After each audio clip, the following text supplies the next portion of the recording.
गडचिरोलीच्या कुरखेडा तालुक्यातील जैतपूरटोला गावात एक मन हेलवून टाकणारी घटना घडली। इथे पोलीस भरतीची तयारी करणाऱ्या एका 20 वर्षीय तरुणाचा मृतदेह आढळला। संबंधित तरुण घटनेच्या रात्री घरात झोपला होता, पण पहाटे अचानक गायब झाला।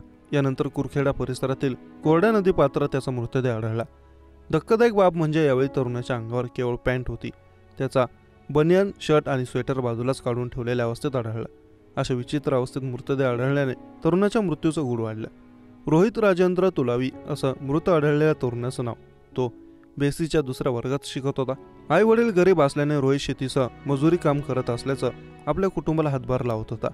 त्याचं पोलीस होण्याचं स्वप्न होतं, त्यासाठी तो तयारी देखील करत होता। मात्र 24 जानेवारीची रात्र तुलावी कुटुंबासाठी काळ रात्र ठरली। रोहित हा एकुलता एक मुलगा होता। एकुलता एक मुलाचा अशा प्रकारे मृत्यू झाल्याने तुलावी कुटुंबाला धक्का बसला आहे। मिळालेल्या माहितीनुसार 24 जानेवारीला रात्री रोहितने घरातील सर्वांसोबत नेहमीप्रमाणे जेवण केलं। जेवण केल्यानंतर तो घरात झोपी गेला होता। मात्र पहाटे अचानक तो घरातून गायब असल्याचं दिसून आलं।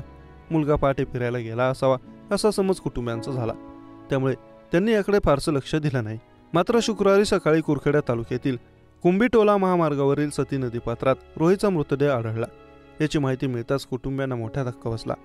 सती नदी पात्रात पाणी नव्हतं। या कोरड्या नदी पात्रात रोहित निश्चित पडून होता। मृतदेहाच्या बाजूला त्याचा शर्ट, बनियान आणि स्वेटर काढून ठेवलेल्या अवस्थेत आढळला। अशा विचित्र अवस्थेत मृतदेह आढळल्याने घातपाताचा संशय व्यक्त केला जातोय। आता रोहितचा मृत्यू नेमका कसा झाला, त्याने आत्महत्या केली का त्याच्यासोबत काही घातपात घडला, याचा तपास पोलीस करतायत। शवविच्छेदन अहवालातून मृत्यूचं खरं कारण समोर येऊ शकतं।